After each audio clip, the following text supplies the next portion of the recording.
¿qué tal? Los saludo con muchísimo gusto. Yo soy Ethel Soriano. Gracias por acompañarme aquí en Bien y Saludable.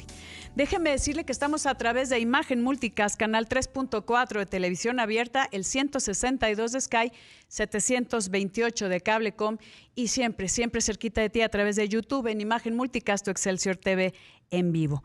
Hoy vamos a hablar de Parkinson, así que esté muy pendiente porque pues hay ciertas alternativas para el manejo, en este caso una cirugía que nos va a explicar con mucho detenimiento el doctor Héctor Rubén Martínez, a quien le doy la bienvenida, experto en neurología, jefe de la clínica de Parkinson y trastornos del movimiento del Centro Médico ABC. Muchísimas gracias, querido Héctor, por acompañarnos.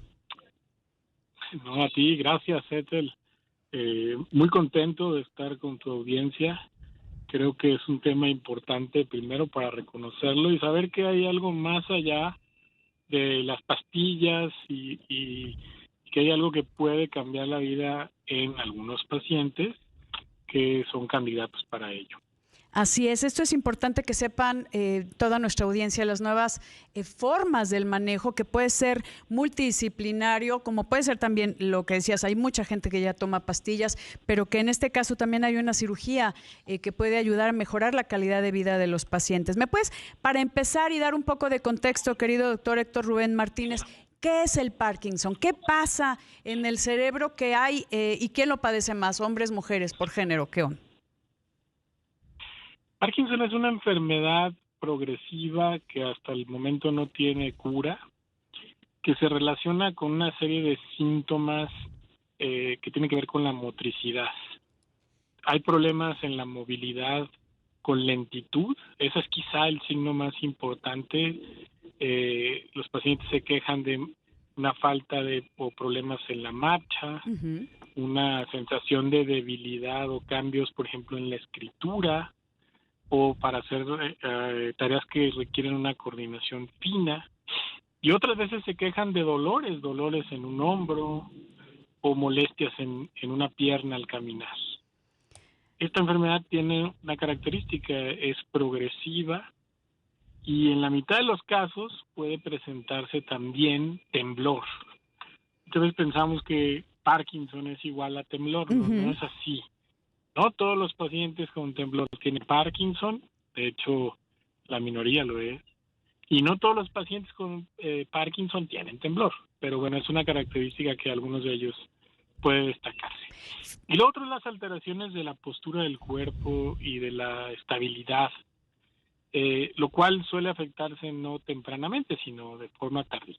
Entonces esta es una condición que tiene estas características que van progresando y por lo general empiezan de un lado del cuerpo y luego afectan al otro. Entonces es común primero reconocer problema en la escritura o un dolor en el hombro, ir con el médico general, con el ortopedista y termina muchas veces haciendo varios estudios antes de reconocer que no, que es un problema de índole neurológica.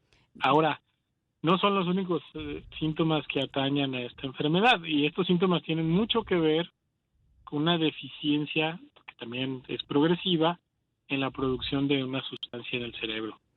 La sustancia se llama dopamina, pero no es la única sustancia que está afectada. Exacto. La dopamina tiene muchas funciones a nivel del sistema nervioso. Tiene varias, digamos, carreteras donde funcionar. Una de estas carreteras es esta vía que tiene que ver con el control de los movimientos, pero también con las emociones, con nuestros impulsos, con el sistema de recompensas. Es una hormona una hormona cerebral, por llamarle de alguna manera, que tiene muchas funciones. Pero también hay otras afectaciones. Como cuestiones en el sueño, ¿no? Tengo entendido que como sueños muy vívidos. Sí, esa es una característica que puede inclusive estar presente años antes de que vengan los síntomas, estos motores de Parkinson. Sí, a veces actúan los sueños, se mueven, empiezan a tener como conflictos que están actuados en los sueños y a veces hasta golpean a las parejas. Y esto puede ocurrir 20 años antes. ¿Tanto? Y también lo mismo, sí. Y a veces también alteraciones del olfato. Bueno, ahora con COVID ha estado muy presente este tema, ¿no? Pero los pacientes con Parkinson, hasta 9 de cada 10 tienen una deficiencia en el gusto y en el olfato, que también es algo importante, y alteraciones en el estado de ánimo, en la función urinaria, ¿Depresión? estreñimiento, es decir, ¿Como algo como depresión, como falta de disfrute del día a día? así es, ansiedad y esta falta de esta apatía, ¿no? Esta sensación donde todo es más o menos igual y no hay una motivación por hacer las demás cosas, pero además también puede haber tristeza y puede haber angustia, ¿no? Y estos síntomas, bueno, son comunes junto con los síntomas motrices. Entonces, la verdad es una enfermedad que tiene muchas aristas. Sí. Es una presentación muy diferente en las personas. Hay rasgos comunes. Y bueno, y desafortunadamente en esta progresión, pues bueno, va llevando un deterioro en la funcionalidad global. Una Ahora, pregunta, a Héctor, diferencia, perdóname aquí que te interrumpa. Una pregunta. no, Estamos hablando de que lo que teníamos en mente es que las personas con Parkinson normalmente tenían un temblor. Comentaste que solo es el 50%, que puedes tener Parkinson sin tener temblores y también tener temblores sin Parkinson, sí, ¿no? Porque hay otro tipo de alteraciones del trastorno de movimiento. Pero es movimientos lentos, movimientos que pueden iniciar con alteraciones en la escritura y también algunas cuestiones dolorosas articulares. ¿Y cuánto tiempo se tarda en llegar a un diagnóstico en general? ¿Quién lo padece más, hombres o mujeres? bueno, en realidad ya sabemos que es muy parecido, lo padecen casi igual, quizá la proporción sea ¿Un poquito por más hombres? cada 10 afectados, 10, digamos, 6 son hombres, 4 son mujeres, pero Ok, es muy leve la la diferencia. proporción mayor de hombres. Y ahora lo consideramos prácticamente igual en ambos géneros. Sí. Lo que sí es que lo presentan, no exclusivamente, pero gente de edad mayor, a 55, 60 años. Es una 55 es como enfermedad el que inicio, pero como el mencionabas, inicio. que ahorita al regreso de una pausa me gustaría que ahondemos un poquito más, la aparición de los primeros síntomas se puede dar muchos años antes. Voy rapidísimo a una pausa, no se vaya que regresamos aquí en Bien y Saludable. Seguimos aquí en Bien y Saludable y antes de continuar le quiero mandar todo mi amor y un besote enorme a mi sobrina Shani, que nos está viendo y que me pidió este gran abrazo, que te lo mando virtual, mi amor. Y sigo con el doctor Héctor Rubén Martínez, experto en neurología, jefe de la clínica de Parkinson y trastornos del movimiento del Centro Médico ABC. Y estabas comentando, querido Héctor, acerca de ¿cuándo aparecen los primeros síntomas? Que pueden ser muchos años antes. Ya sabemos que es un poquito más frecuente en hombres que en mujeres. Puede aparecer a partir de los 55 más o menos y empieza con algunos trastornos del movimiento. Puede ser lentitud, problemas en la escritura, algún dolor articular y que no siempre va relacionado con temblor, para hacer algún tipo de resumen en esto.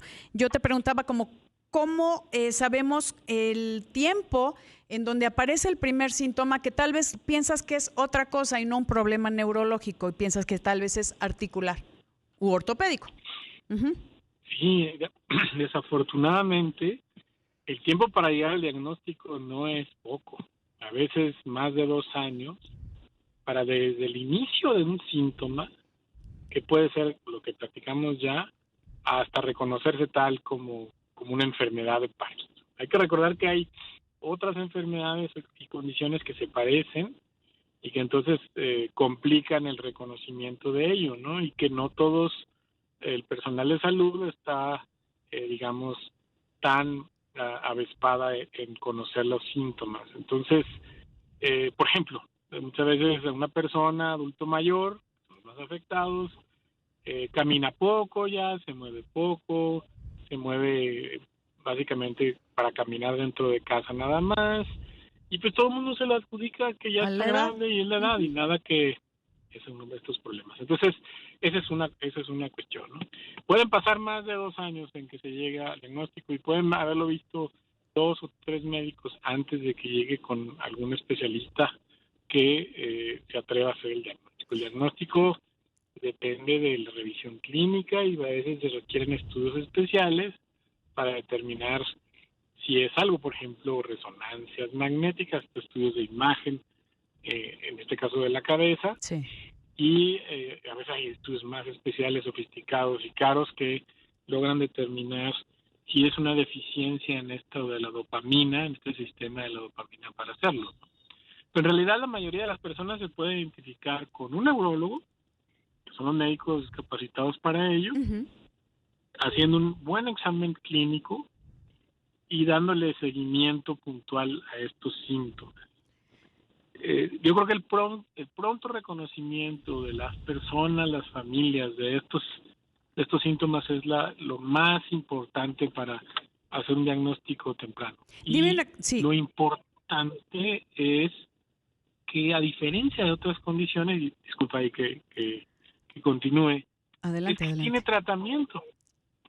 Es decir, no es una enfermedad que podamos parar, no es una enfermedad que podamos curar, pero sí es una enfermedad tratar. que podemos, claro, modular a través de, primero, medicamentos que lo que hacen es suplir a esta deficiencia de dopamina y otras sustancias para aminorar los síntomas. Uh-huh.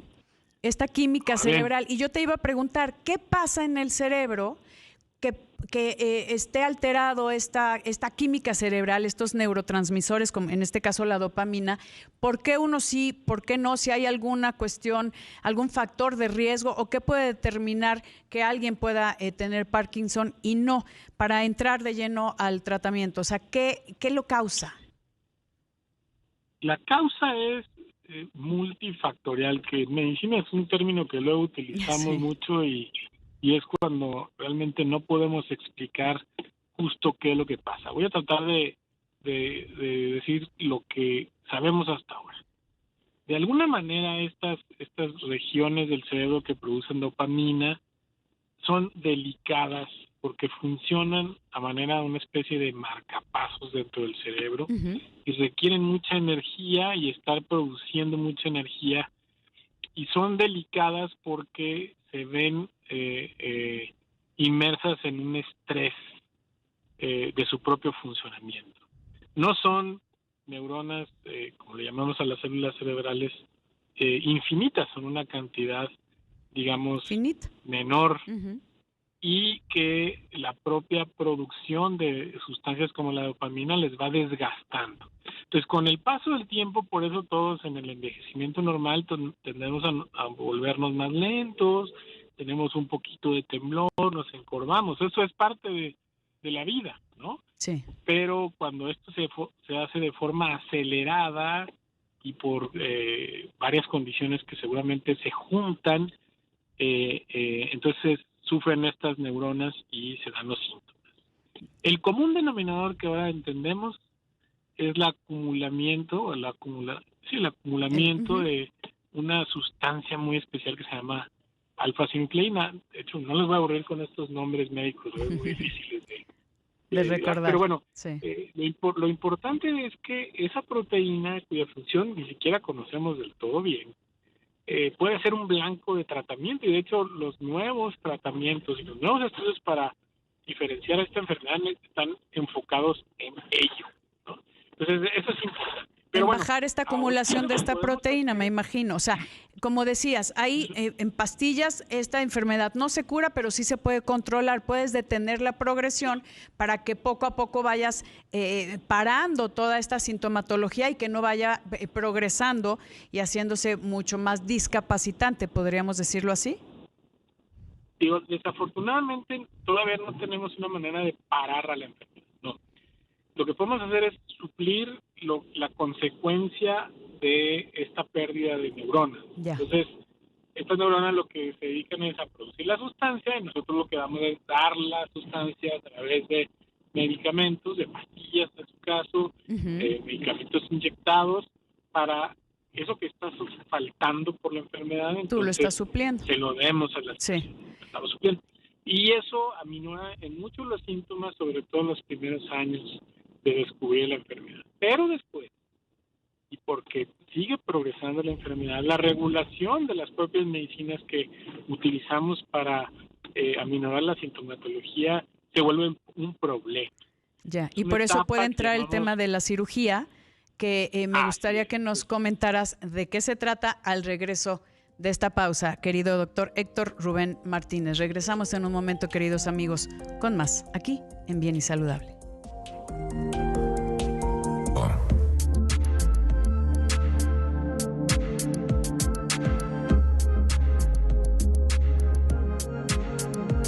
Estoy platicando con el doctor Héctor Rubén Martínez, él es jefe de la Clínica de Parkinson y Trastornos del Movimiento del Centro Médico ABC, acerca de esta enfermedad y de las nuevas formas de tratamiento que decías. Hay una cuestión con medicamentos para parar todo y suplir esta sustancia que hace falta en el cerebro. Y también comentabas acerca de la cirugía. ¿De qué trata esta cirugía? Gracias. Mira, cuando esta etapa donde los medicamentos empiezan, digamos, a fluctuar, así le llamamos, cuando empieza a haber un acortamiento de los beneficios o problemas de movimiento asociados a ello, que va a pasar en la inmensa mayoría de las personas a diferentes tiempos. Entonces existe una alternativa, y esa es colocar unos estimuladores cerebrales, una especie de marcapaso cerebral. Son pequeños, muy pequeños cablecitos que van dirigidos contra estas estructuras que están sufriendo por la falta de dopamina o por la alteración que se da en la enfermedad, y le ayudan a acoplar, a eficientizar mejor su desempeño para coordinar los movimientos. Y lo que se trata es de formar un equipo de trabajo que pueda reconocer a estas personas. Presumiblemente el 30% de los pacientes con Parkinson pueden ser candidatos candidatos de una cirugía, si no es que más, así es. Pero sí depende de una serie de circunstancias propias de la enfermedad y del paciente. De la ¿Cómo persona, cuáles? pero también el equipo. Pues que sea una persona menos de 75 años, no porque después no se puedan operar, pero es preferible hacerlo antes, que no tenga comorbilidades serias, que su enfermedades estado asociadas cognitivo sea, que su estado cognitivo y desde el punto de vista psiquiátrico esté muy bien, y para eso se hacen una serie de valoraciones en los equipos de trabajo que trabajan, por ejemplo, en el centro médico a veces tenemos. Entonces, después de esas valoraciones, probar la respuesta a la medicina, entonces podemos asegurar que alguien es candidato a esto que llamamos estimulación cerebral profunda o neuromodulación cerebral.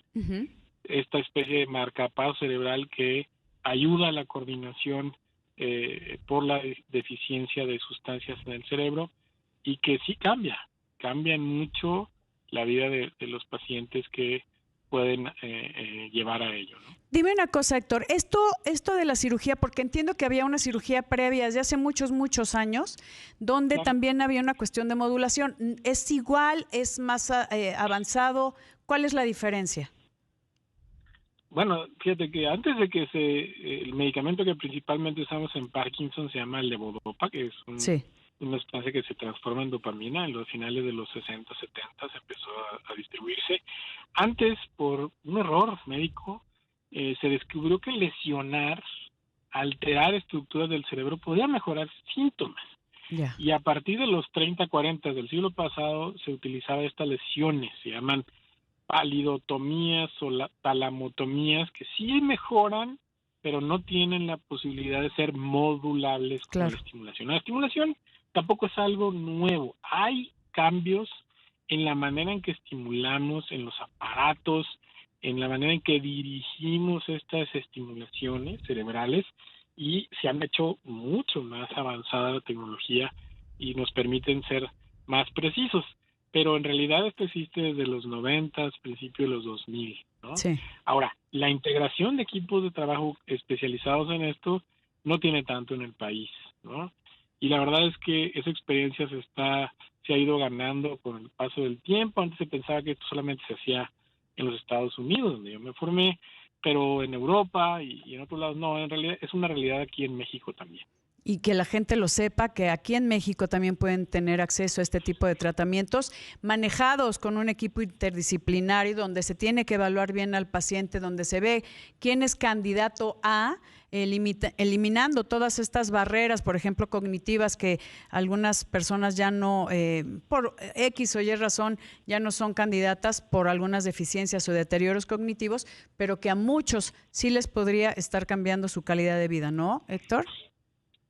Sí, el manejo multidisciplinario creo que es la clave para reconocer a este tipo de personas con la enfermedad que se pueden beneficiar, pero también porque un equipo multidisciplinario ayuda, ¿no? Un conjunto de especialistas, rehabilitadores, como bien sabes, Sí. neuropsicólogos, otros especialistas que están con y los síntomas de Parkinson hacen la diferencia, ¿no? Entonces se ha tratado en el país ahora de formar estos equipos y quienes regresamos de fuera para iniciarlos también aquí, creo que nos hemos llevado buenas impresiones y eso hemos trabajado, por ejemplo, en el Centro Médico ABC al respecto. Así es, y hay grandes profesionales y tenemos la experiencia, en este caso con un manejo interdisciplinario, por ejemplo, con el doctor Héctor Rubén Martínez, que te agradezco muchísimo que nos hayas acompañado, querido doctor Héctor Rubén Martínez, jefe de la Clínica de Parkinson y Trastornos del Movimiento del Centro Médico ABC.